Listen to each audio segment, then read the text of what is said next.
एक सुनसान सबवे के अंदर एक आदमी किसी से डरकर बेतहाशा भाग रहा था।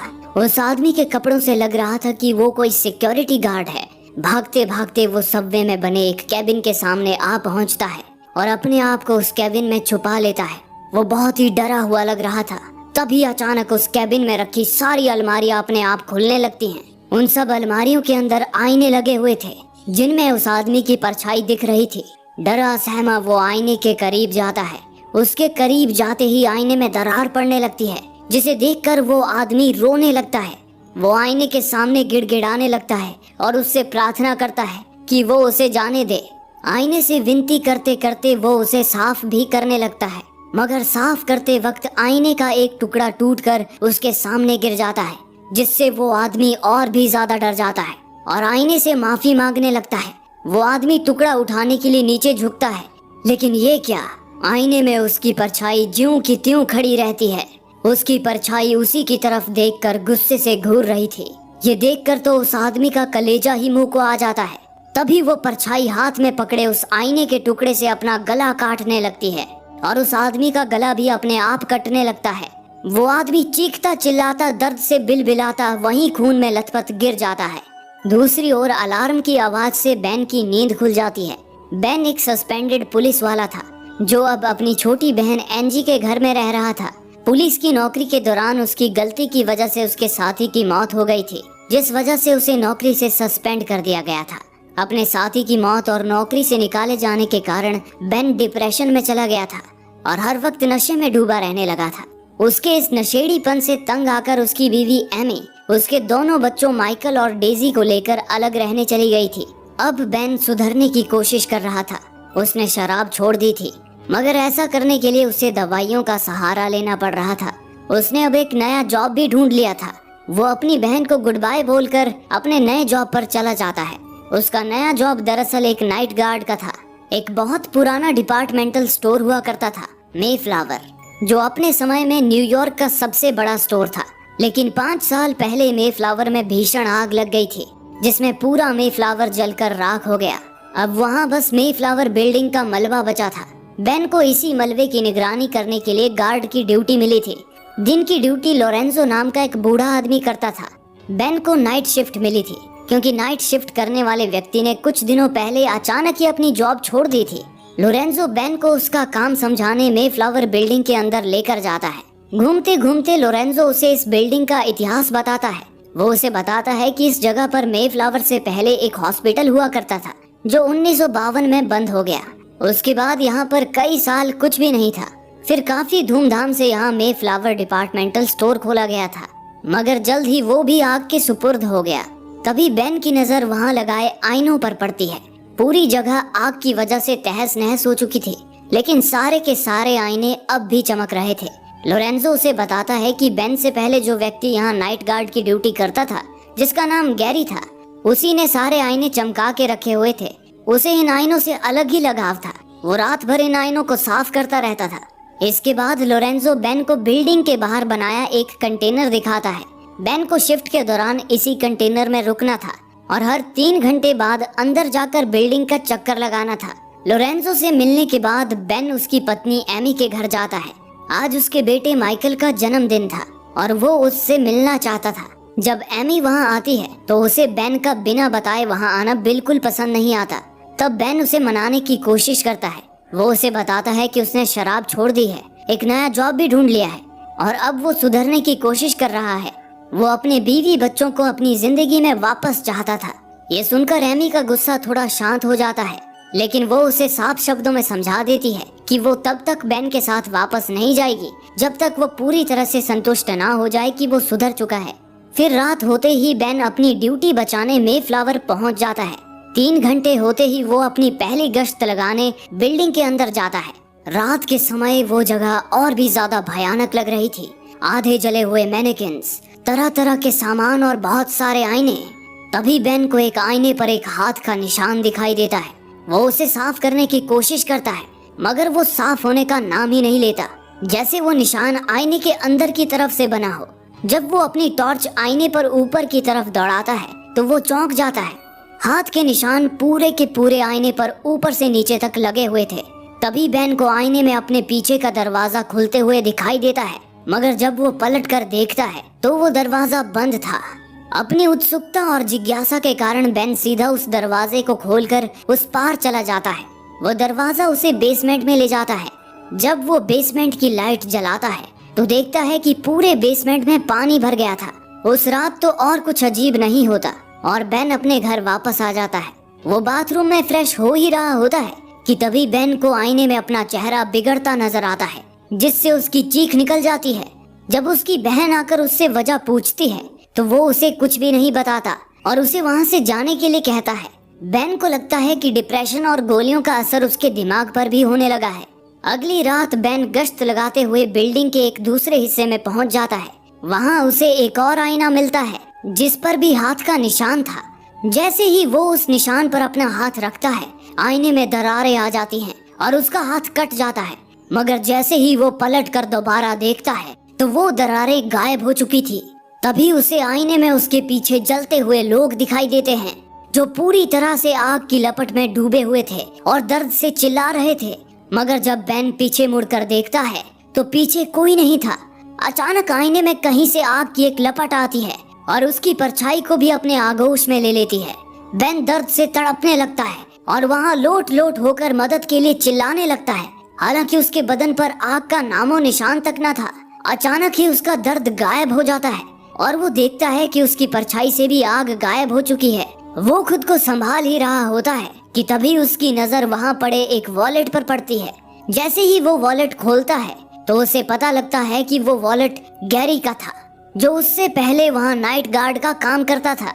और जब हम उसके आईडी कार्ड में गैरी की फोटो देखते हैं तब हमें पता चलता है कि गैरी वही शख्स था जिसे कहानी की शुरुआत में उसी की परछाई ने उसका गला काटकर मार डाला था। उस वॉलेट को लेकर बेन सीधा अपने कंटेनर में आता है। पहले तो वो अपने कटे हाथ पर पट्टी बांधता है और फिर गैरी के वॉलेट की ध्यान से जांच करने लगता है। उस वॉलेट में उसे एक पर्ची मिलती है जिस पर असेकर लिखा हुआ था। ये असेकर आखिर है क्या, इसका पता लगाने बेन दोबारा बिल्डिंग के अंदर जाता है।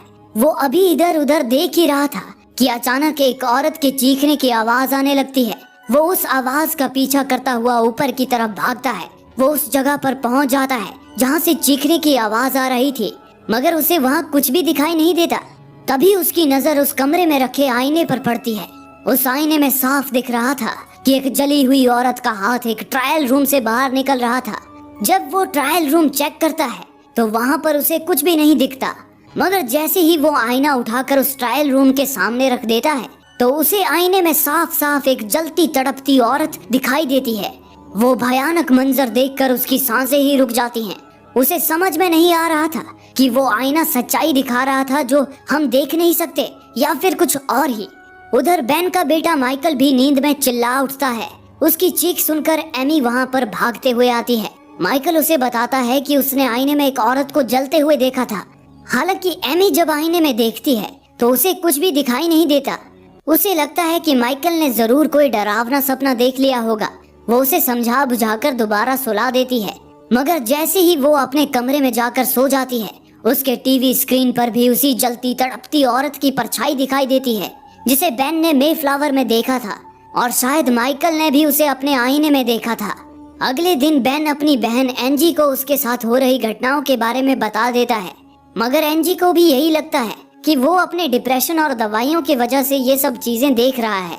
वो उसे किसी साइकाइट्रिस्ट के पास जाने की सलाह देती है।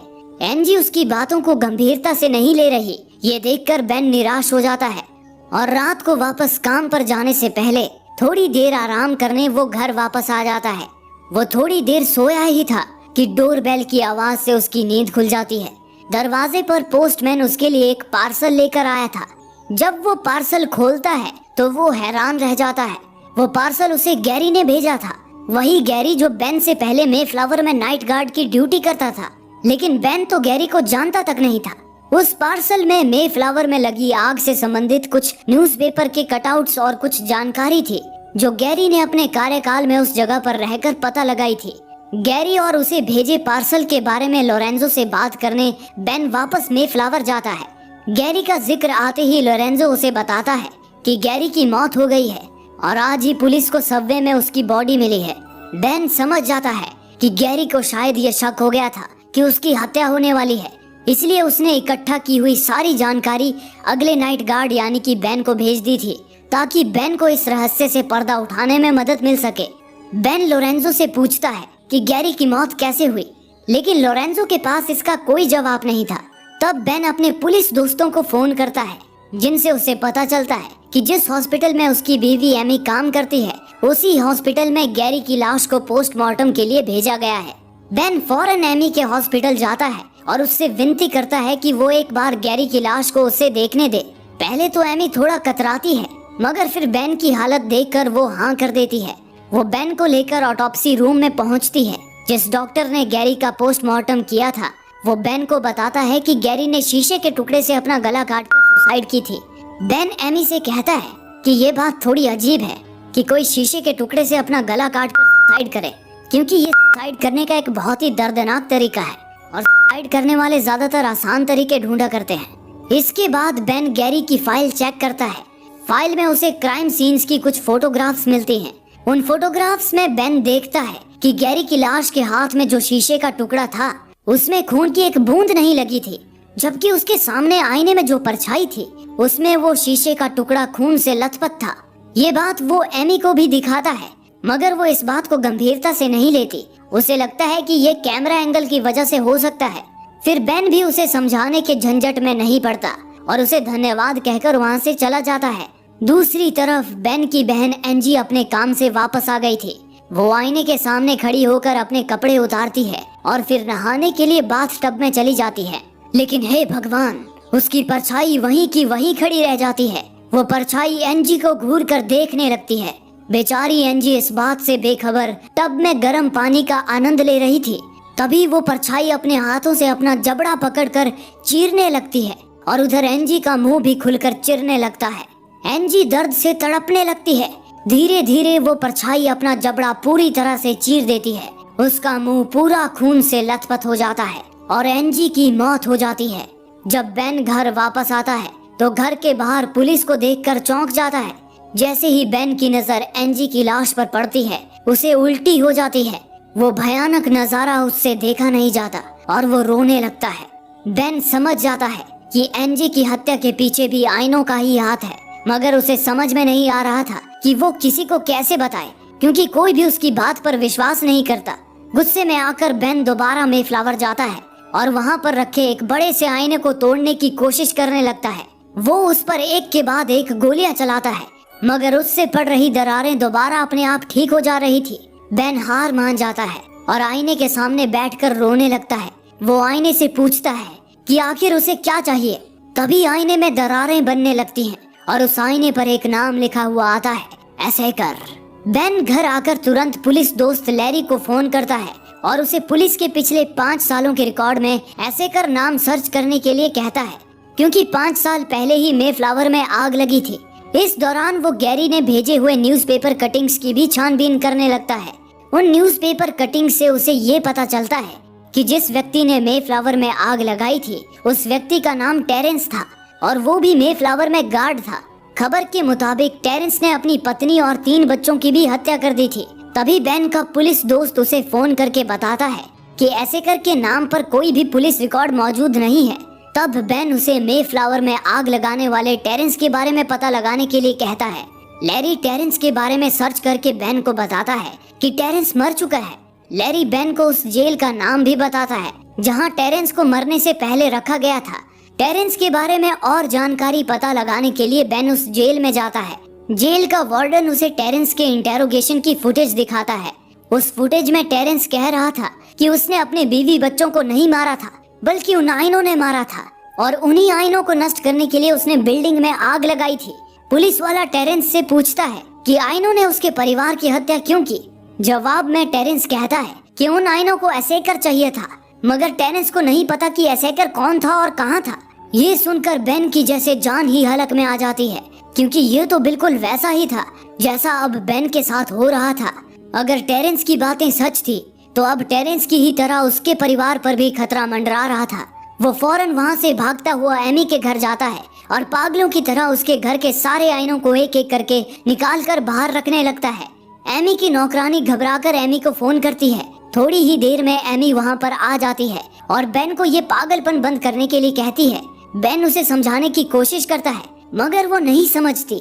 तब बेन उसको यकीन दिलाने के लिए बाहर रखे आईने पर गोली भी चलाता है और उससे कहता है कि अभी आईना अपने आप को ठीक कर लेगा, मगर ऐसा कुछ भी नहीं होता, जिससे बेन शर्मिंदा हो जाता है और एमी से माफी मांगकर वहाँ से चला जाता है। वो दोबारा मेफ्लावर बिल्डिंग में जाता है। वो सीधा उस बेसमेंट में पहुँच जाता है जहाँ लीकेज की वजह से पानी भरा था। वहीं पर उसे एक साइन बोर्ड भी मिलता है जिस पर लिखा था saint Matthews hospital psychiatric ward. जैसा कि लोरेंजो ने उसे बताया था कि ये जगह डिपार्टमेंटल स्टोर से पहले एक हॉस्पिटल हुआ करती थी।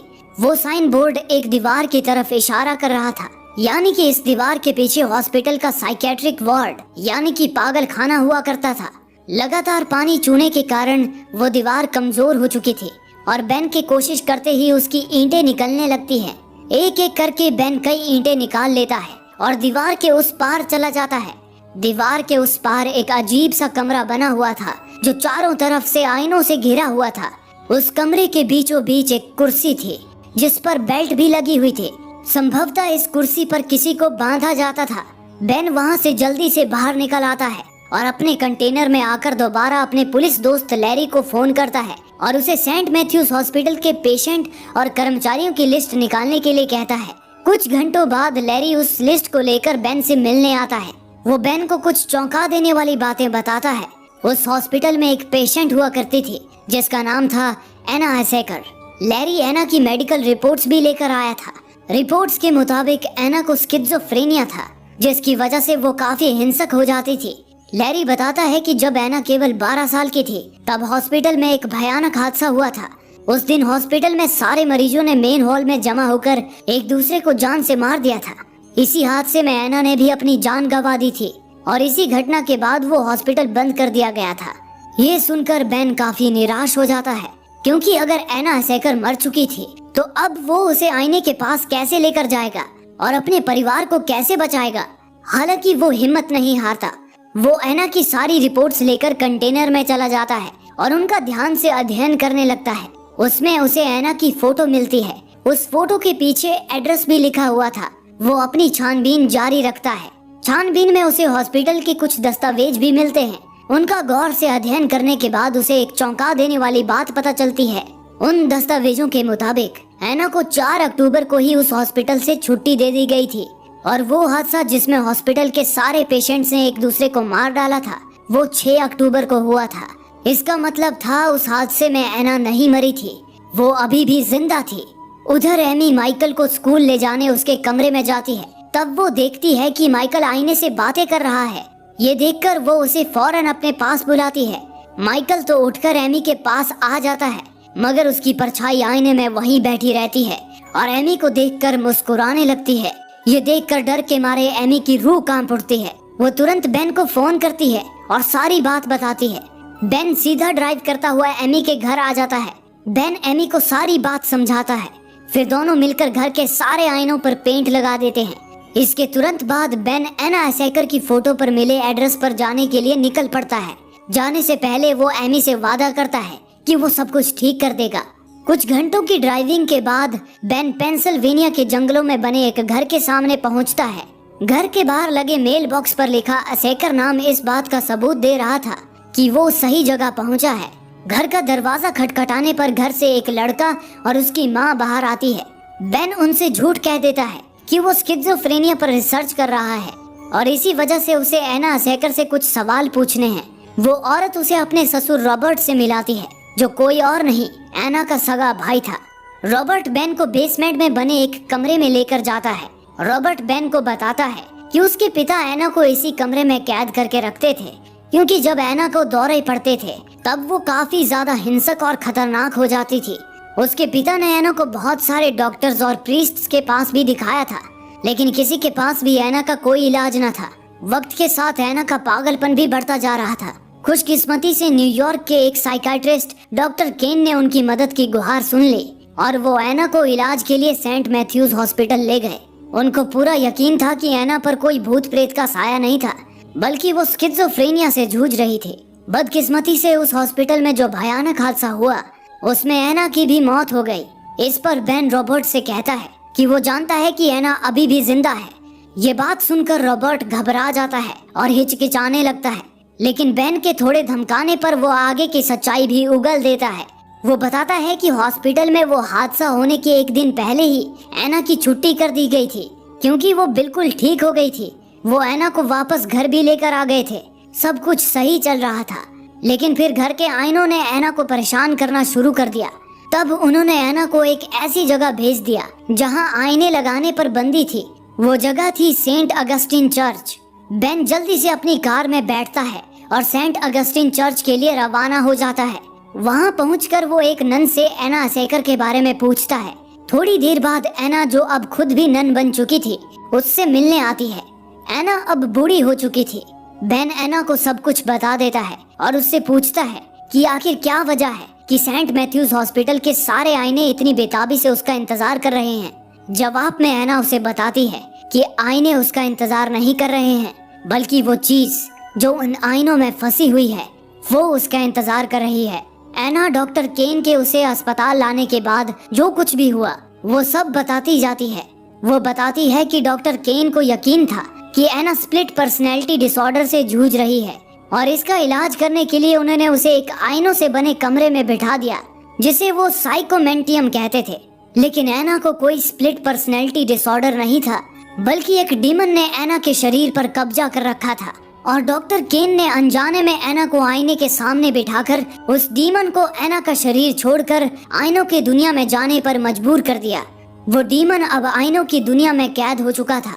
गुस्से में उसने हॉस्पिटल के सारे पेशेंट को मार डाला और उनकी आत्माओं को आईनों की दुनिया में कैद कर दिया। उस डीमन का आईनों की दुनिया से निकलने का बस एक ही रास्ता है और वो रास्ता एना के शरीर से होकर गुजरता है। तब से वो डीमन उस आईनों की दुनिया में फंसा हुआ एना का इंतजार कर रहा है। एना की ये कम कपा देने वाली कहानी सुनकर कुछ पलों के लिए बेन भी सन्न रह जाता है, लेकिन जल्द ही वो होश में आता है और अपने परिवार को बचाने के लिए एना को उसके साथ उस डीमन के पास चलने के लिए कहता है। लेकिन एना चलने से साफ मना कर देती है, क्योंकि अगर वो उस डीमन के पास जाती है तो वो डीमन उसके जरिए वापस इंसानी दुनिया में प्रवेश कर लेगा और फिर उसके कहर से दुनिया को कोई नहीं बचा पाएगा। इतना कहकर एना वहाँ से चली जाती है। उधर फोन की घंटी से एमी की नींद खुल जाती है। वो बेन का फोन था। बेन उसे उसका और बच्चों का हाल चाल पूछता है। उसी वक्त एमी का ध्यान बच्चों पर जाता है तो उसे पता चलता है कि माइकल कमरे में मौजूद नहीं है। एमी और बेन ने सारे शीशों और कांच को तो कवर कर दिया था, मगर उनके डोर नॉब जो मेटल के बने हुए थे उनसे अभी भी रिफ्लेक्शन पड़ रही थी। एमी तुरंत माइकल को ढूंढने निकल पड़ती है, मगर जैसे ही वो कमरे से बाहर निकलती है तो वो देखती है कि उसका पूरा घर पानी से भरा हुआ था।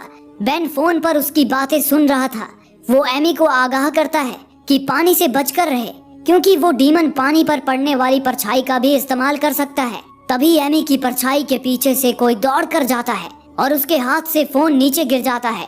एमी को लगता है वो माइकल ही होगा, इसीलिए वो फोन उठाए बिना उसी दिशा में दौड़ लगाती है। एमी माइकल को ढूंढते ढूंढते बाथरूम पहुंच जाती है, जहां वो देखती है कि बाथ टब का नल खुला हुआ था, जिसकी वजह से पूरे घर में पानी पानी हो रहा था। वो जैसे ही टब के पास नल बंद करने जाती है, उसे पानी में माइकल की परछाई दिखाई देती है। अगले ही पल वो परछाई एमी को पानी में खींचकर डुबाने लगती है। एमी तड़पने लगती है और खुद को बचाने की कोशिश करने लगती है। उधर डेजी एमी की आवाज सुनकर जाग जाती है। उसे ऐसा लगता है जैसे एमी उसे बुला रही है। वो आवाज का पीछा करते हुए एक आईने के सामने पहुंच जाती है। उस आईने की दूसरी तरफ वो डीमन एमी का रूप लिए डेजी को बुला रहा था।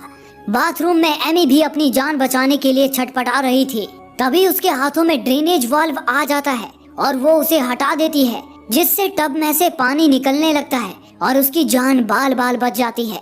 उधर वो डीमन डेजी को उठा लेता है और कैंची से उसका गला काटने लगता है, मगर तभी एमी वहाँ पर आ जाती है और डेजी को बचा लेती है। एमी डेजी को एक कमरे में सुरक्षित छुपा देती है और दोबारा माइकल को ढूंढने निकल पड़ती है।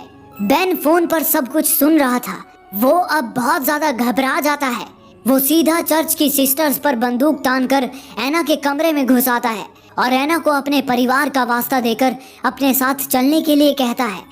इस बार एना भी उसके साथ चलने के लिए मान जाती है। एमी के घर पर एमी माइकल को ढूंढते ढूंढते नीचे पहुंच जाती है। वहाँ पर भी फर्श पर पानी ही पानी था। नीचे पहुंचकर वो देखती है कि माइकल एक स्टूल पर खड़ा था। उसके हाथ में एक बड़ा सा छुरा था और वो शीशों से पेंट कुरेद कर निकाल रहा था। वो डीमन माइकल को बहला फुसलाकर अपने वश में कर उससे सारे आईने साफ करवा रहा था। माइकल ने ही वो सारे नल शुरू कर दिए थे जिससे घर में पानी भर गया था। एमी माइकल से छुरा रखकर वहाँ से हटने के लिए कहती है, मगर माइकल उसकी बात नहीं सुनता और वहाँ से भाग जाता है। दूसरी तरफ बेन एना को लेकर मेफ्लावर पहुँच जाता है। वो एना को लेकर सीधा साइकोमेंटियम में जाता है जहाँ बचपन में डॉक्टर केन एना को बांधा करते थे। एना को देखते ही चारों तरफ आईनों में हलचल होने लगती है, जैसे कई लोग एना का ही इंतजार कर रहे हों। एना बेन से कहती है कि वो उसे उस कुर्सी पर बिठाकर बांध दे। बेन ऐसा ही करता है। फिर वो बेन को वहाँ से जाने के लिए कहती है। बेन साइकोमेंटियम से बाहर चला जाता है और उस डीमन का आईनों से बाहर आने का इंतजार करने लगता है। एमी के घर पर एमी को माइकल जमीन पर बैठा मिलता है, मगर वो जैसे ही माइकल को उठाने जाती है, माइकल जमीन के अंदर चला जाता है और पानी में डूबने लगता है। वो बहुत कोशिश करती है कि उसे बचा ले, मगर वो उस पार नहीं जा पाती। वो बस अपने बेटे को वहाँ डूबता हुआ देख तड़प रही थी, चिल्ला रही थी। वहीं डीमन को आखिरकार एना एसेकर मिल गई थी। वो डीमन और उसने अब तक जितनी भी आत्माएं कैद की थी, वो सब आईनों से निकलकर एना के शरीर में प्रवेश करने लगते हैं। उन सब का एना के शरीर में प्रवेश करते ही उस बिल्डिंग में रखे सारे के सारे आईने एक जोरदार धमाके के साथ चूर चूर हो जाते हैं और उधर माइकल भी जमीन से वापस बाहर निकल आता है। ऐसा लग रहा था कि अब सब कुछ ठीक हो गया है। बेन अपनी बंदूक लेकर बड़ी सावधानी से साइकोमेंटियम में प्रवेश करता है। तभी उसे गुर्राने की आवाज सुनाई देती है। वो आवाज की दिशा में अपनी नजर दौड़ाता है तो सामने का दृश्य देखकर उसका खून ही सूख जाता है। एना, जिसके शरीर पर अब डीमन ने कब्जा कर लिया था, वो बेन को देखकर गुर्रा रही थी। अचानक से वो काफी फुर्ती के साथ बेन पर हमला कर देती है। वो बेन को इधर उधर उठाकर फेंकने लगती है जैसे कि वो कोई खिलौना हो। बेन उस पर एक के बाद एक गोलियां चलाता है, लेकिन उस पर तो गोलियों का कोई भी असर नहीं हो रहा था। तभी बेन की एक गोली गैस की पाइप में भी लग जाती है, जिसकी वजह से वहाँ पर गैस लीक होने लगती है। बेन इस बात का फायदा उठाता है और एक गोली एना के बिल्कुल बगल वाले पाइप पर मारता है, जिससे एक धमाका होता है और एना के शरीर के चिथड़े उड़ जाते हैं। लेकिन इस धमाके की वजह से पहले से ही कमजोर बिल्डिंग का मलबा गिरने लगता है। बेन वहाँ से अपनी जान बचाकर भागने की कोशिश करता है, मगर जैसे ही वो बाहर निकलने वाला होता है, बिल्डिंग की छत उस पर गिर जाती है। थोड़ी ही देर बाद सुबह हो जाती है। बेन का परिवार पूरी तरह से सुरक्षित था। दूसरी ओर मलबे के नीचे से घायल बेन भी सुरक्षित बाहर आता है। वो खुद को सुरक्षित पाकर काफी अच्छा महसूस करता है। रात को मेफ्लावर में हुए धमाके की जांच पड़ताल करने के लिए पुलिस भी आ गई थी। पुलिस के साथ बेन को लोरेंजो भी दिखाई देता है।